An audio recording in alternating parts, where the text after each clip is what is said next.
only 1 in 4 women who would actually benefit from hormone therapy are consuming it. Right. Because there's still quite a fear. And it is a medication, and all medications have a risk-benefit profile. Yes. There's no medication that exists that doesn't. Women in particular can understand this stuff and need the information so that they can make actually informed decisions.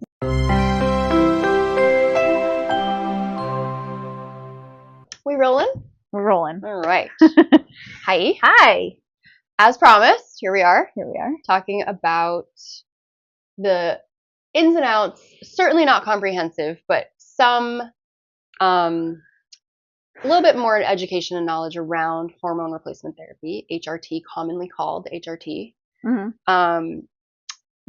But there's some discussion around that HRT. It used to be MHT, menopausal hormone therapy. Right. It's gone through a lot of iterations as things do, especially in women's healthcare. I feel like there's always PCOS, always changing with the nomenclature. But essentially, HT or hormone therapy is what it's widely known as now, which is mostly to allude to the fact that this is a physiologic phenomenon. There's no pathology around it. This is supposed to happen post-menopause. We're supposed to have low amounts of estrogen and essentially no progesterone. And to normalize that is a normal phenomenon. So we're not replacing anything because we're not deficient because we're not supposed to have those hormones at that time. So you mean don't vilify and erase women. We don't need to vilify.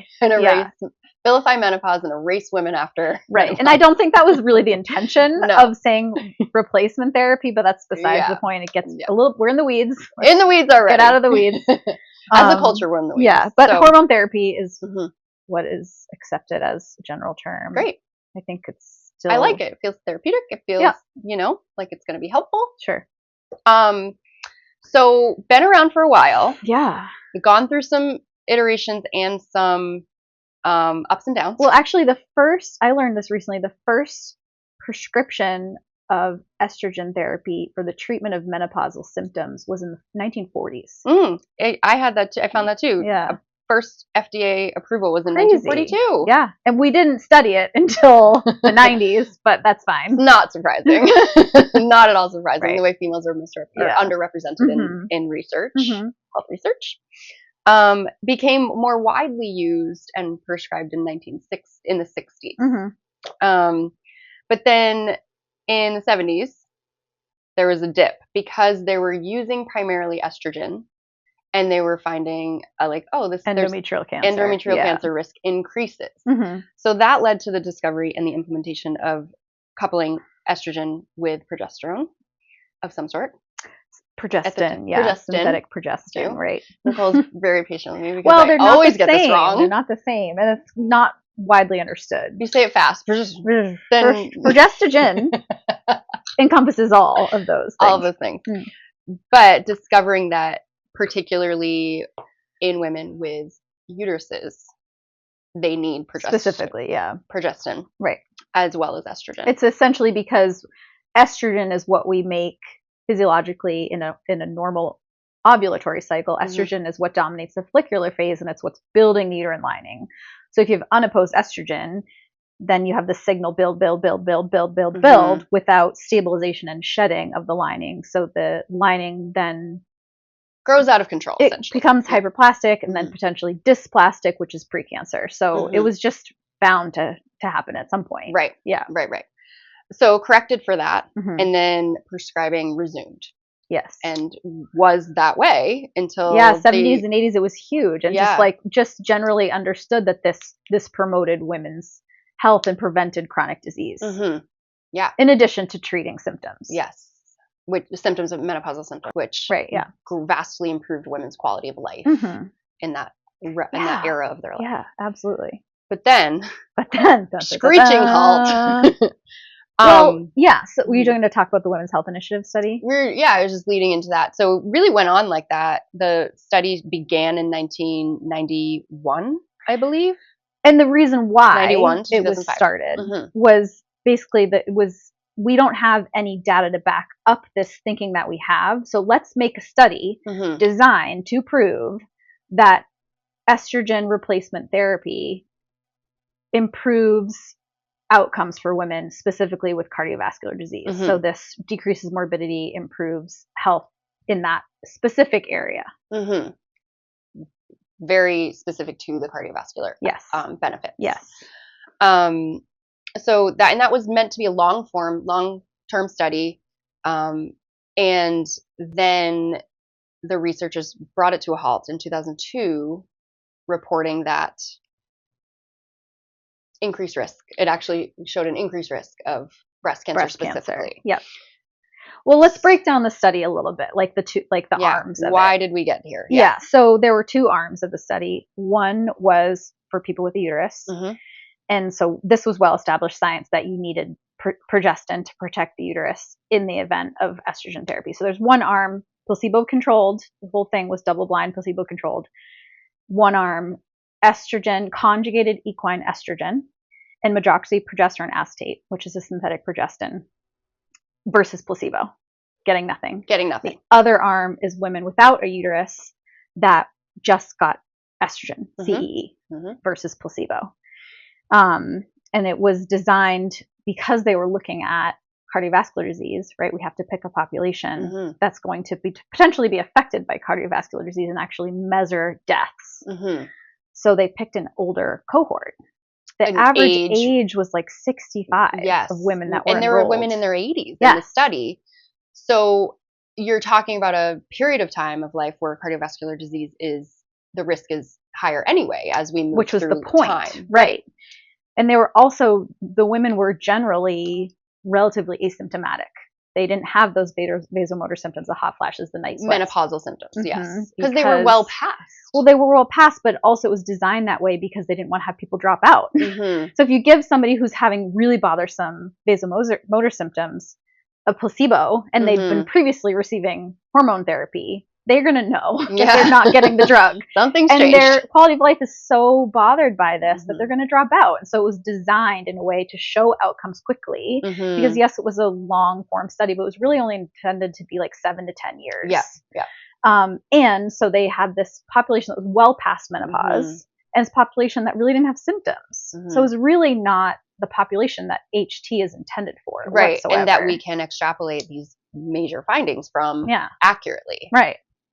But sadly, the headline, the media really ran with it. Yeah. And first of all, like you said, using a type of progestin. Correct. Wow. Good job me. I got it right for the first time. Yeah. Using a type of progestin that is not what we use now. Right. Correct. For the most part, yeah. Right. And also reporting the findings in such a way that was not accounting for actual risk, but rather relative risk. And so, but the number was very scary, 25%. 26%, I think it was. Right. Yeah. But truly, inaccurate. The actual increased risk was 0.1%. What? Yeah. Pretty negligible. Really negligible. Yeah. And less than the impact of moderate alcohol consumption or not exercising or obesity brings to breast cancer risk. Right. Yeah. And so how did we get to the 25%? It's just a misrepresentation of. Well, you can make anything look like scary. A scary increase when you talk about in relative risk.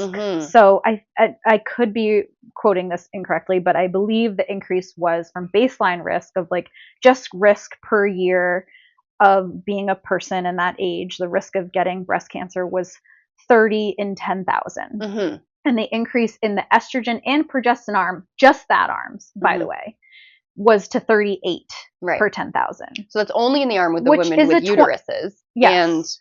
And it is a 25 or whatever percent increase, but it's only a 0.1% absolute risk. Right. Whereas so the only arm of the study that was stopped was the estrogen progestin arm. The estrogen alone for people without a uterus, there was actually an equivalent decrease in the risk of breast cancer. It was about a 26% decreased risk of breast cancer in that arm. That arm, meanwhile, continues on. And when it actually shows the increase in decreased risk of breast cancer risk in that arm, that made zero headlines, of course. Zero. Yeah. I think, we are also at a time in history where breast cancer was a very, the marketing and I don't mean that in a bad way, but the marketing around breast cancer research and walks and fundraising, it's one of the most well-funded cancers. And so, to have breast cancer was killing it then. I want her publicist.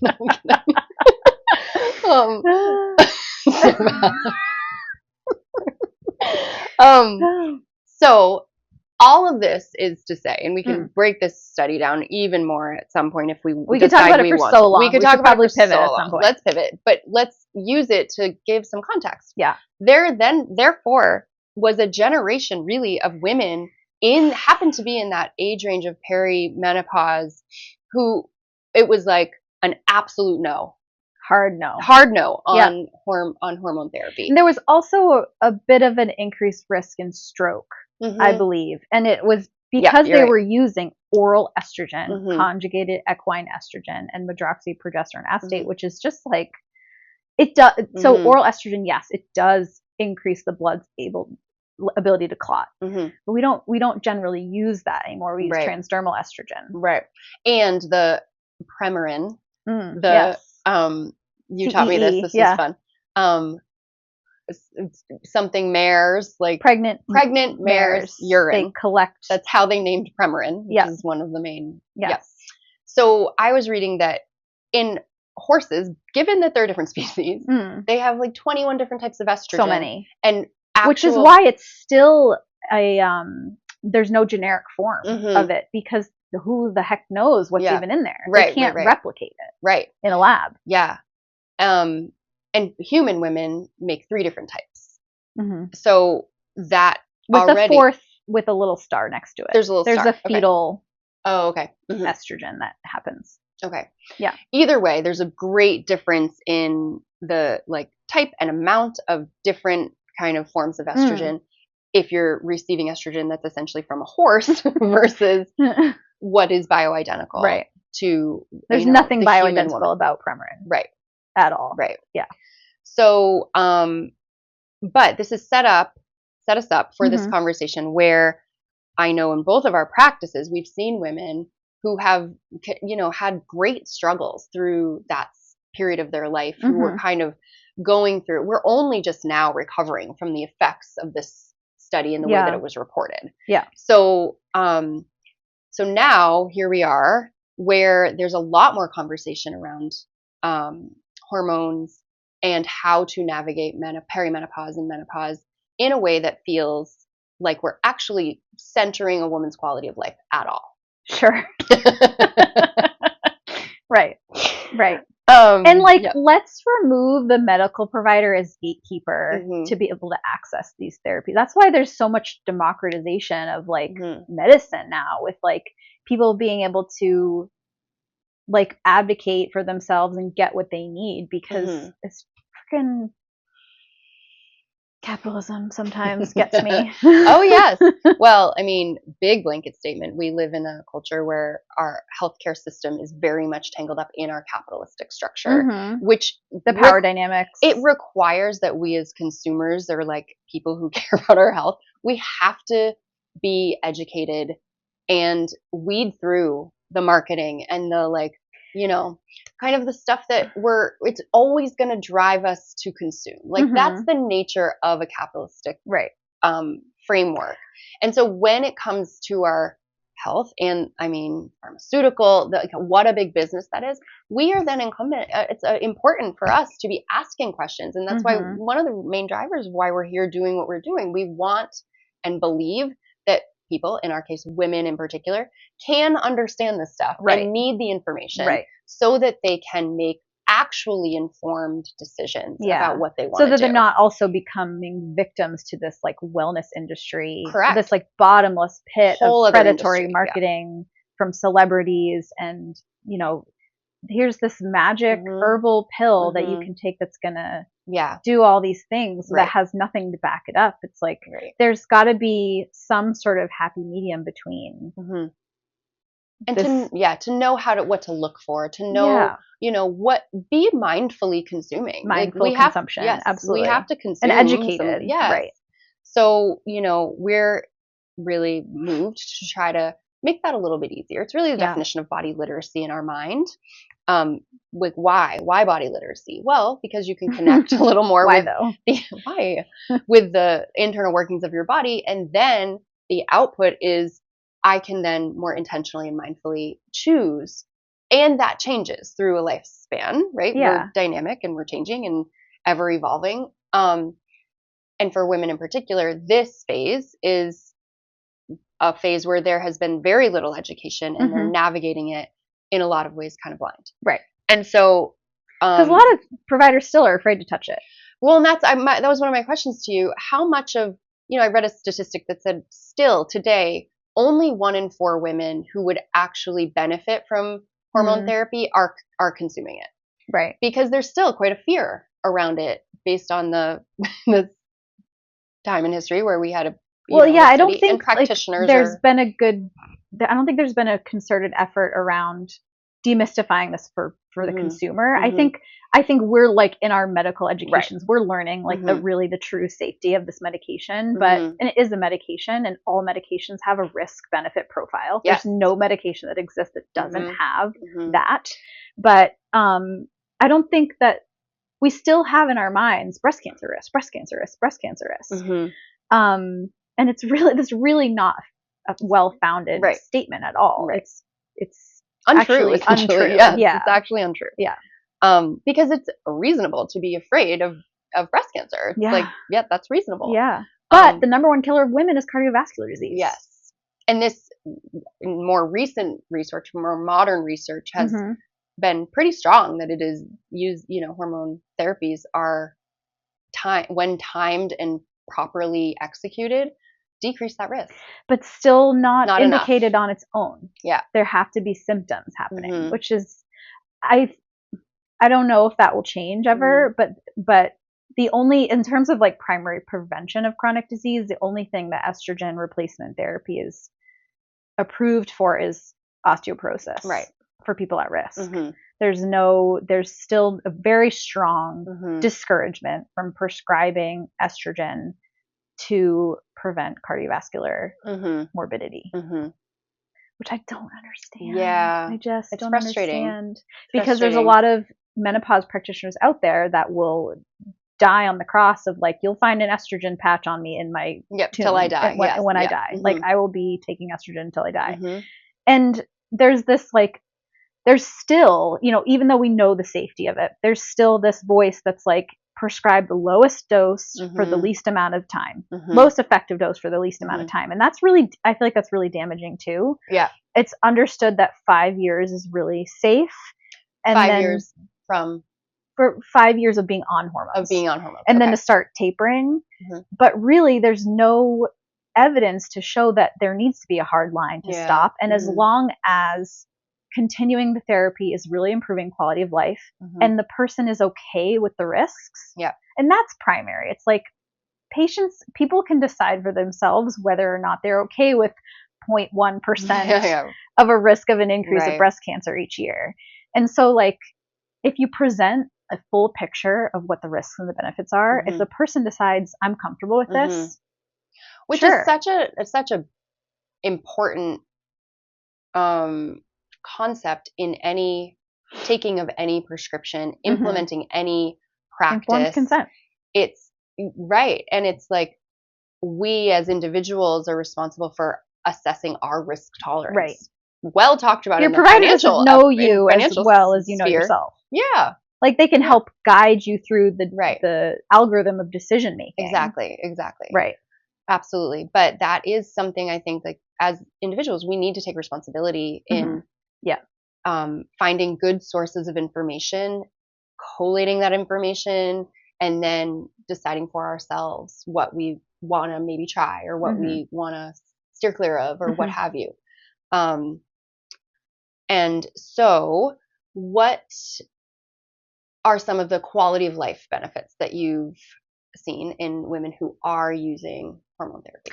Well, the primary one is relief of hot flashes and night sweats, right? So have we gone into this in the past, like what even is a hot flash, which is not really super well understood. On it. You did a read it post on it. It's on our Instagram, so somebody can reference it. Yeah. So it's It's an estrogen withdrawal thing, and the brain gets addicted to estrogen, so there's withdrawal symptoms when estrogen plummets. But it's essentially like a dysfunction in the temperature regulation sensor in the brain, where the brain senses that the body's hot when maybe it's not, and so it vasodilates everywhere and tries to sweat and release all this heat. Mean vessels become larger, right? More blood flow. So the flushing, the sweating, the release of heat. And it's maltime. It's inopportune. Right. Is when it's in the middle of the night. It's when you're trying to give a presentation. A little malfunction. So, and this can happen on a scale of mild to extremely severe. People can experience this like 10, 20 times a day. Yeah.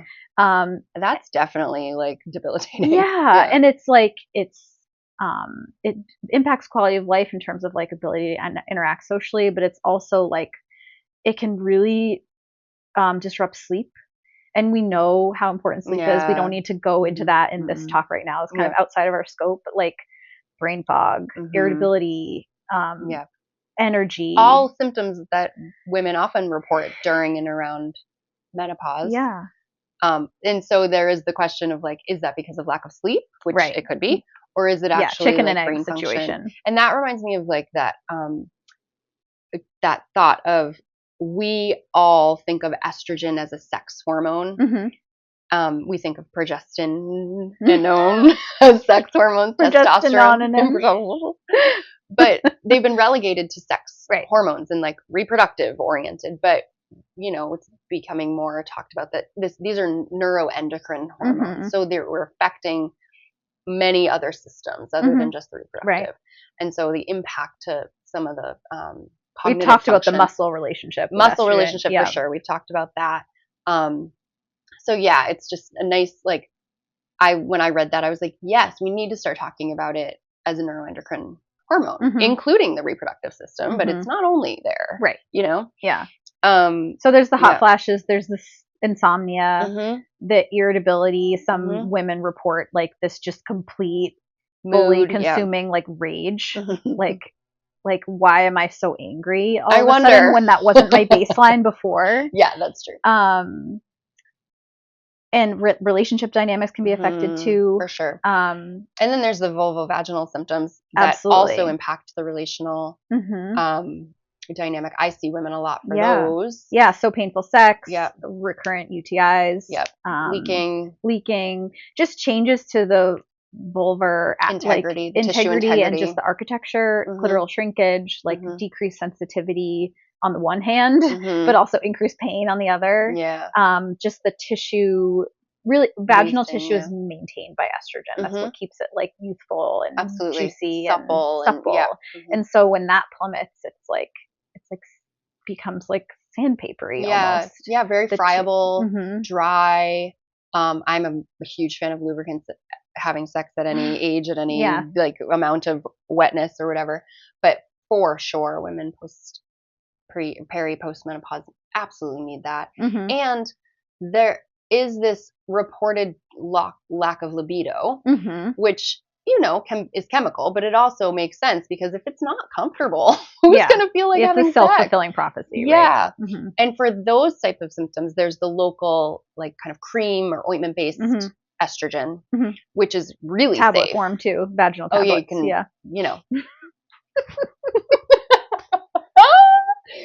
I mean, everyone knows what I'm talking about. Yeah. Insert. There's a ring. Yeah. Different delivery methods, very similar to some of the birth control methods in that area. And I mean, I've had women who have some like mild urinary leaking, and it can be because their urethra is so related to these tissues, right? And it loses integrity. Then some of that sphincter function is not as good. And just smearing some of this cream around that area can really have good impact on their urogyne in contrast to systemic hormone therapy, localized estrogen therapy is incredibly safe. There are essentially no contraindications, and you can take it until you die. Like there's no reason to stop taking it. Right. Really, really safe. Yeah. I've had women that are not sexually active, but it just improves their like sensation of the area. Yeah, like absolutely. And I think it, gets a lot of press for that like pain with penetration, but it's indicated, and I've had women that have great results with just, vulvar irritation, even like some prolapse skin irritation. If there's vaginal or pelvic organ prolapse, it can be really helpful. So, I mean, I'm a huge proponent of that. Even if we need to work on the pelvic floor health as well, we need that for a lot of women. Using that local estrogen is game changing. Yeah, and actually, while they're on that topic, topical testosterone is also FDA indicated for painful sex, which is not something is very well studied at all, or nor that we talk about in terms of women's health. But testosterone, when you actually, this blew my mind when I learned this. When you convert these hormones to the same measurement, like the same unit, women have way more testosterone than estrogen. Like, what? Interesting. Why is that something that we don't know? I know. I mean, I think a lot of people who are female, they don't think they have testosterone at all. And men don't think they have estrogen. We've always know. I mean, I feel like most people know that there's a balance, and it's like, okay, maybe people in our circle know. Like women, the dominant hormone is estrogen, men, the dominant hormone is testosterone, but it's all sort of a spectrum. Yes. But in women, in XX chromosomal people, testosterone is the dominant hormone, and we don't really know anything about the safety of testosterone replacement in women. And the only thing that it's indicated for is related to sex, libido, and painful sex. It's not even, I don't think it's even FDA indicated. It's like, I don't think it's FDA indicated, label for hypoactive desire disorders and things like that. But for painful sex in postmenopausal women, I can't remember if it's the other way around. It might only be indicated for premenopausal women and not. Check. Yeah, we can fact check that. But it's also only topical, gels, foams, things like that. And you use the male hormone in just like a fraction of that. There's no female. There's not a difference. Testosterone applications. Right. You have to use the male one and just use a little bit of it. Yeah. Like, what is that? Well, I mean, pretty on brand. Yeah. So what's exciting is that more questions are being asked about, well, how could we use this to help that? And how could we use, portions of this to improve that? And we're actually centering some quality of life factors for women, which is wonderful. Yeah. A lot of women ask us, well, if this is a natural process that's happening in my body, I know, why do I have to intervene at all? And it's a fair question. You don't have to. You don't. Yes, and that's a big point. You don't have to. But a lot of it is because we have, as a culture and as a human race, we've innovated our way into much longer lifespans than were ever the case, evolutionarily. And so women are living a third of their life postmenopausal potentially, and their our quality of life factors that might really help a woman live that third of her life more resiliently, more energetically. Right. And this is like, we're speaking about natural menopause right now. We're not talking about premature ovarian failure or surgical menopause. Those are kind of some niche before topics, the age of 40 to 45, if menopause happens, those women are at risk for things like osteoporosis, stroke, cardiovascular disease, they kind of stroke, Parkinson's disease. Like that's very, very well established that those women need hormone replacement therapy. And you are replacing at that point because it's before the age of natural menopause. Right. And that does improve outcomes, but we don't yet have the data to support that for prevention of chronic disease other than osteoporosis for natural age menopausal women, postmenopausal women. Yeah. And so there's so much research happening, but what we're all in our field for sure, and I think even the researchers that conducted the Women's Health Initiative study have really tried to correct for what happened. And it's so hard to dig yourself out of the hole once it's there. Although research is still happening, there's a lot with Alzheimer's and dementia happening. But although that's all like very like picking up pace right now, which is wonderful, hopefully things will come out that like definitively say this is beneficial. But what we're kind of trying to dig our way out of is that it's so detrimental in this way, and that, which is not true. Well, let's clarify that it is detrimental. It is scary. It is risky to prescribe this after a certain age, which gets back to the timing hypothesis. So like before the age of 60 and within 10 years of menopause, it is safe to prescribe this. Beyond those years, it does increase the risk because you've probably already got atherosclerotic disease going on. You've got brain changes going on that could be leading because of age and because of absence of estrogen as well. But once you've already got those disease processes going on, it's really about prevention, not treatment.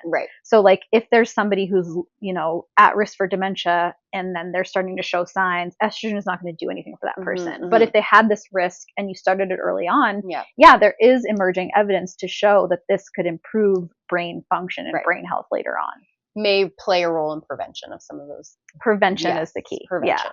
Yeah, not treatment. Right, exactly. Same with osteoporosis. Estrogen is not going to treat osteoporosis. It's going to prevent it potentially. It decreases as one the risk. factor, like we talked about, like all of this is, you know, not moot, but it's like if you're not exercising, eating well, drinking water, sleeping, like the basics, then this is not. It's not going to do anything. It's not going to. No, you have to have this as a concert to all of these other lifestyle practices that are key for prevention of everything. We know this, in the like more exercise physiology realm and prevention of chronic diseases, but yes, important to clarify that we're talking about prevention of some of these diseases. That's what's kind of emerging.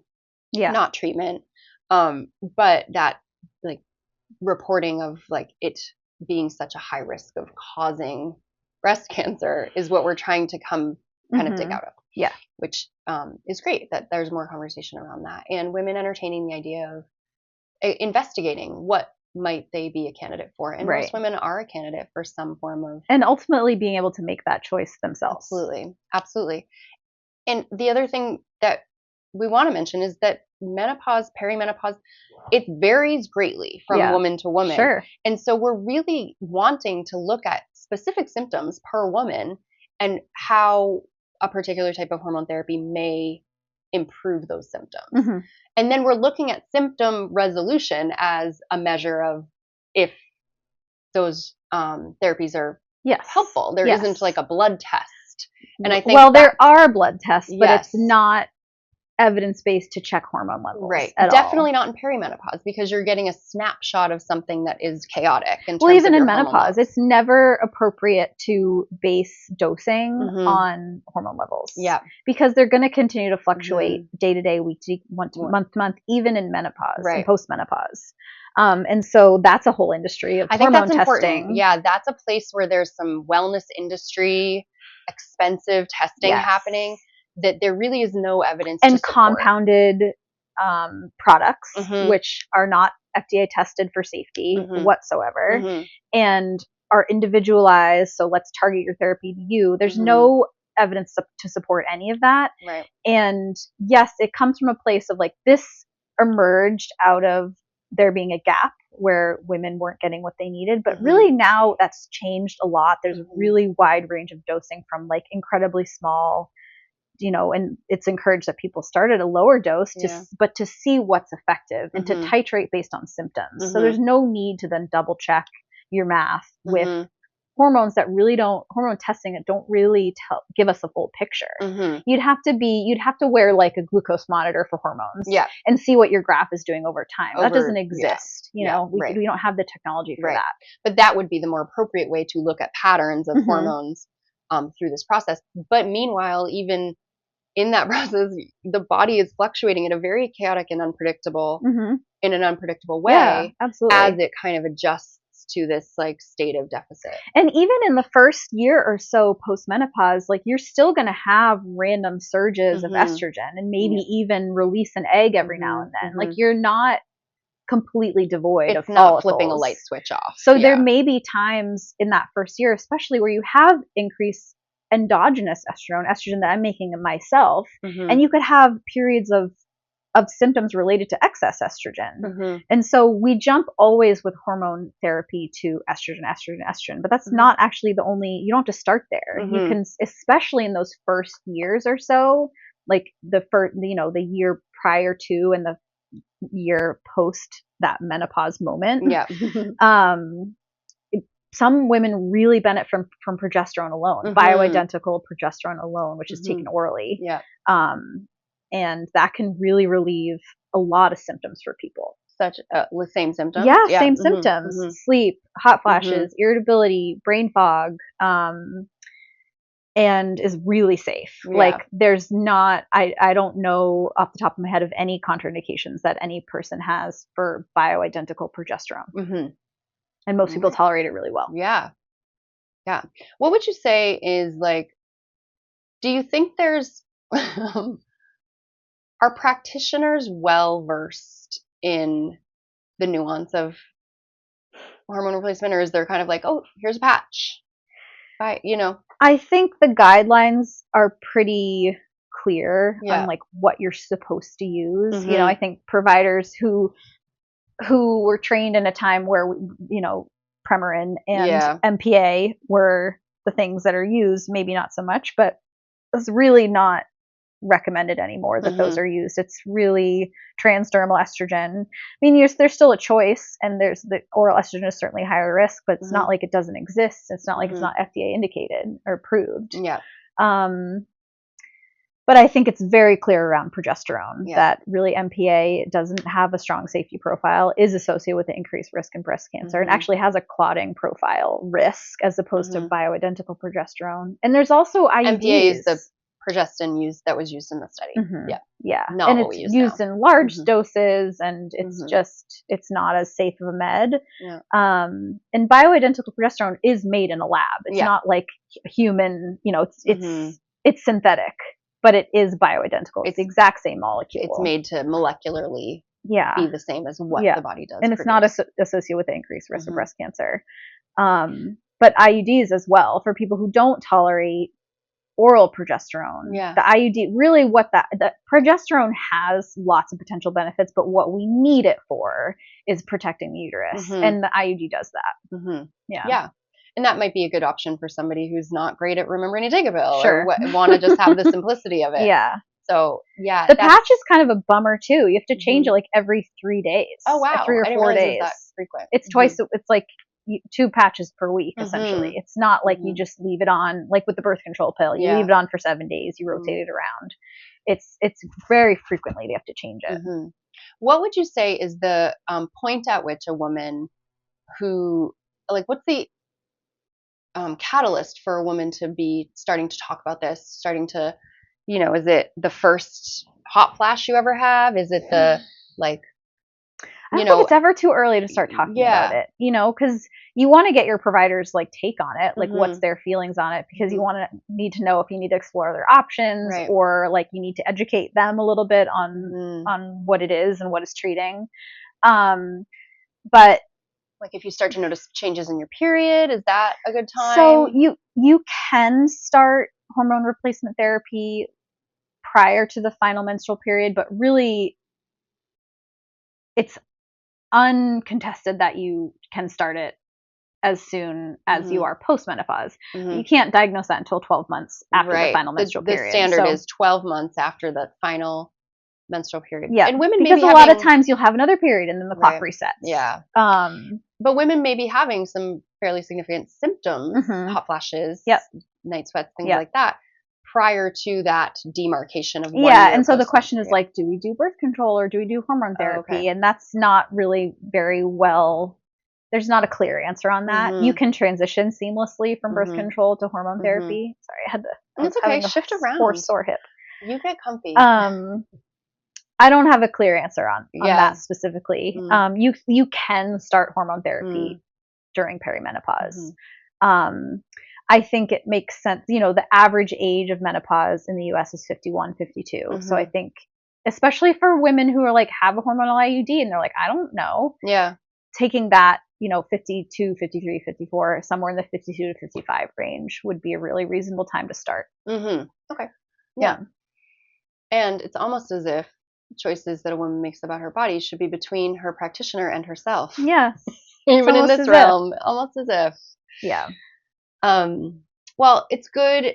I think it's good to start I applaud all of the practitioners I see around me and, nationally, internationally, starting to really talk about this more.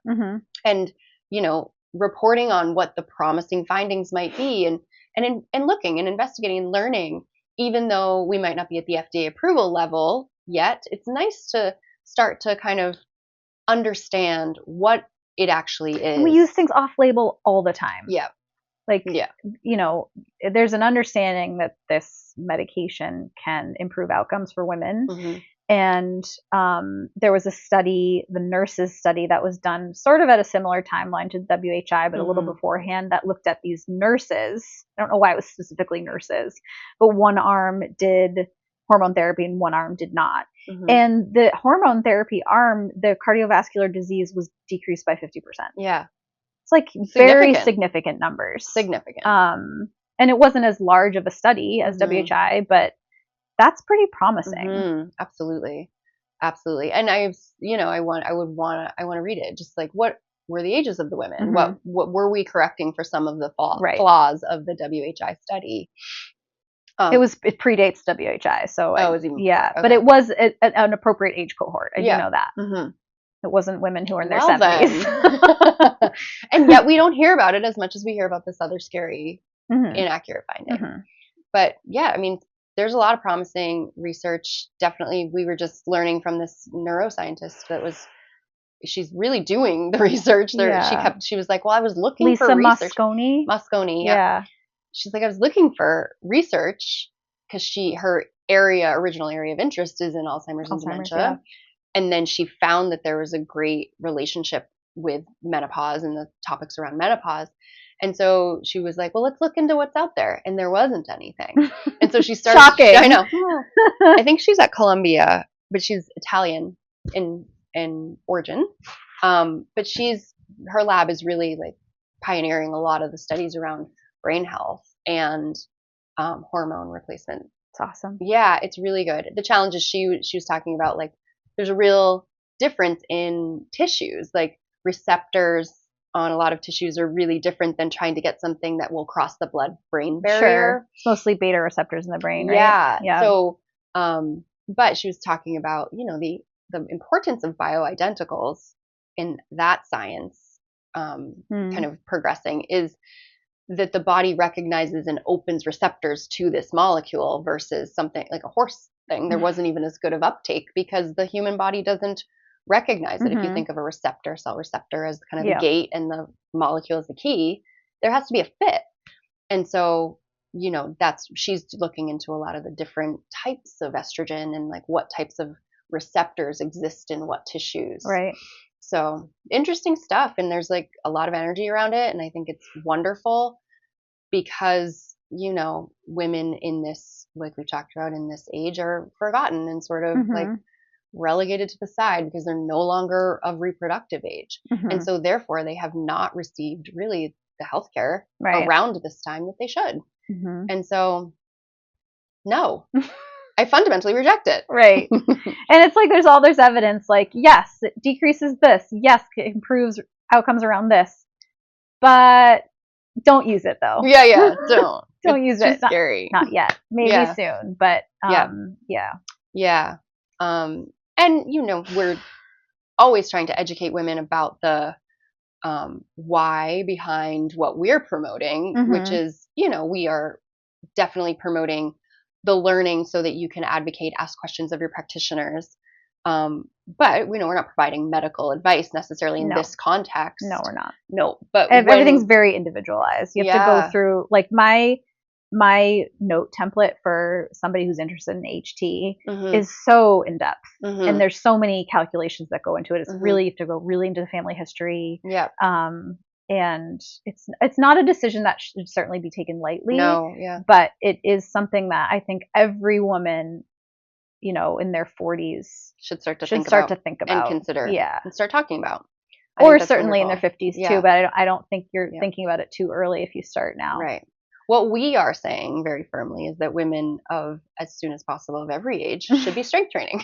Yes, we are saying that. Start today. We are saying that. Start yesterday. We're very confidently saying that. But some of these topics are really important to stay connected with the why behind those our recommendations around strength training.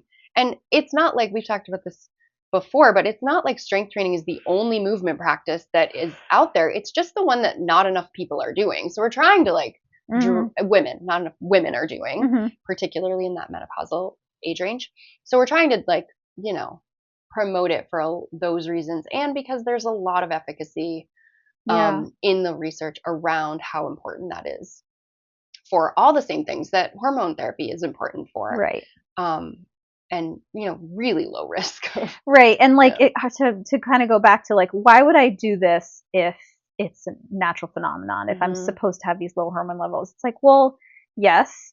And if we have this thing that we can show improves longevity and health span and improves your quality of life, why not? Even though it's not maybe how we evolved to be,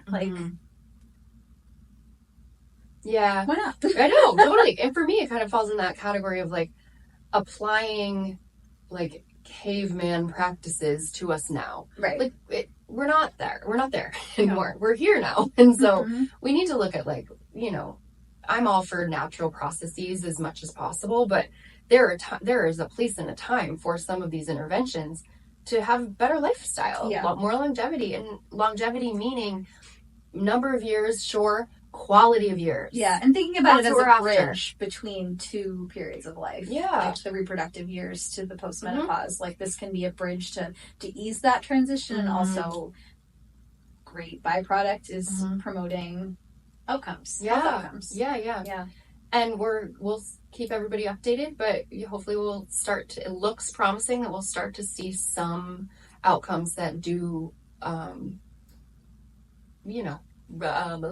promote, thank you, these therapies for prevention of some certain risks. Yeah.